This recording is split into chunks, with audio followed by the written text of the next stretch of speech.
Hi everyone, I'm your host, Malick Mercier, and this is GBH's Why It Matters, the history series where we use the past to explain the present. Today, we are going to explore American citizenship. Who gets to be a citizen? What does it mean to be a citizen? And how and why have citizenship requirements changed over time? The answers to those questions can help us better understand current-day controversies, like the debate over providing a path to citizenship for dreamers. These are young immigrant children brought here by their parents.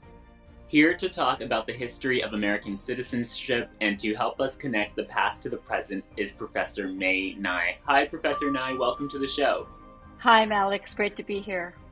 Dr. Ngai, we want to start off by asking you to define citizenship today.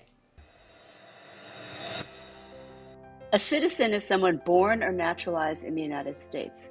Citizenship is foundational to our democracy because it carries with it the right to vote and also the right not to be banished or kicked out of the country. When did this notion of citizenship first arise, and who was a citizen and why?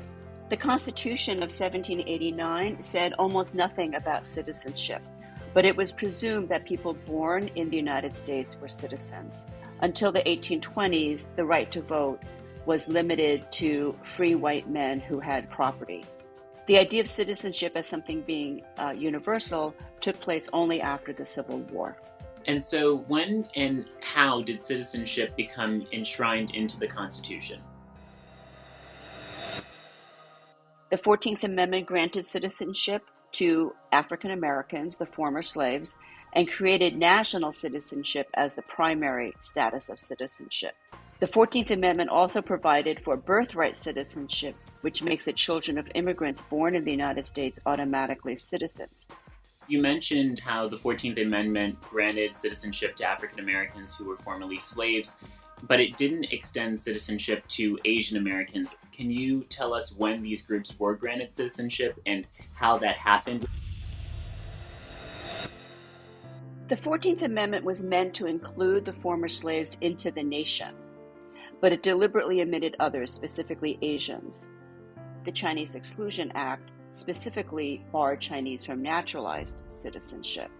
Abolitionists argued that they should just get rid of all racial bars to citizenship. And people said we can't do that because that will let Chinese and Indians become citizens, and we don't want to do that.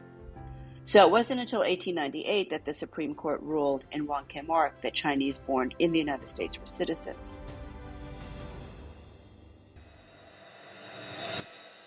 The denial of citizenship, especially by naturalization, to Chinese was a parallel development.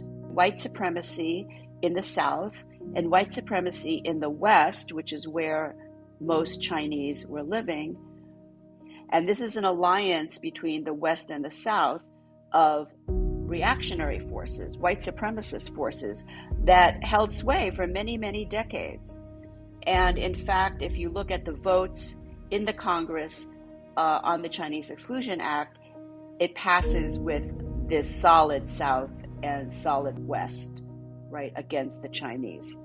So I think this is an important way for us to think about the late 19th century that connects what's happening in the West with Asian people and what's happening in the South with Black people. How do you see the debate over citizenship in the United States playing out today? There's a lot of controversy over citizenship today. It has to do with legalization for the undocumented. It has to do with even birthright citizenship. People are probably most familiar with the Dreamers, the DACA kids, people who came to the United States undocumented as a child, brought by their parents. Many of them thought they were legal immigrants. And then they realized when they couldn't go to college because they had to fill out college application forms that asked them about their status. And so the Dreamers movement, which led to DACA, was ultimately a program set up by the government to give them a kind of partial resolution to that. It did not legalize them. It did not make them permanent residents, let alone citizens. But it did say they had the right to work. It said they had the right to go to college. It gave them many of the rights that they had wanted. especially for young people who are citizens who are watching right now, what is, I guess, your message to them about why they should care about citizenship, especially if they're already citizens? Well, I think if you care about what happens to our country, to our society, if you care what happens to the planet, you have to care about exercising your rights as a citizen, which includes the right to vote, as well as the right to organize, the right to your opinions. So these are all things that affect your lives personally, your individual lives, and they affect the future of our country. Well, Dr. Ngai, I just want to say thank you so much for coming on the show. I learned a lot, and I am sure so many of our students watching did too. Thank you. Thank you for having me. It was a pleasure.